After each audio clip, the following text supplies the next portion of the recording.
Welcome to Ringside Breakdown. Every sport has its myths. Boxing has a few too many that turned out to be true.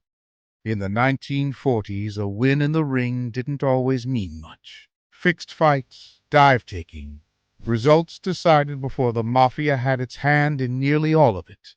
And if you wanted a shot at real money, you played along. One fighter didn't. Archie Moore, the ageless gladiator. Archie Moore was fast, disciplined, and by nearly every account one of the best light heavyweights ever to lace up gloves. But being the best wasn't the problem. Being honest was. They kept me from fighting for the title because they knew I wouldn't stoop to their games. The sport's biggest money fights all ran through one place: New York. And New York, at the time, belonged to organized crime. Moore wouldn't cooperate, so the doors simply stayed shut. So he did the only thing left. He hit the road city after city, promoter after promoter, hunting for anyone willing to put him in a ring without asking for a favor first. But his reputation traveled faster than he did. Managers protecting their own fighters' futures wouldn't touch him. Why risk your rising star against a guy that dangerous? Moore watched fighters with a fraction of his skill walk away with paydays in the thousands. He was scraping by on pocket change. For a man who could fight anyone in the world, it didn't add up. I asked myself, am I the biggest fool alive? For almost 10 years, Moore sat as the #1 ranked contender while other men cycled in and out of the title he couldn't touch. No manager, no mob connection, no shortcut. So he built his own. Every night, by hand, Moore wrote letters, sometimes dozens at a time, straight to sports writers across the country. No publicist, no agency. Just him, a pen, and a relentless belief that if enough people were talking about him, someone would eventually have to let him fight. It worked. Reigning champion Joey Maxim set his price at $100,000 to get in the ring. With the buzz Moore had built, backers actually found the money.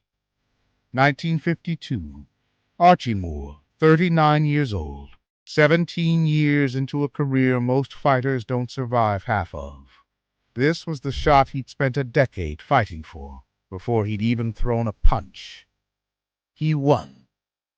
Maxim collected his $100,000. Moore's share came out to $800. He didn't care. He had the belt. Winning the title didn't end the doubt. If anything, it just changed the insult. Now it wasn't he'll never get his shot, it was he's too old. They said it the year he won it.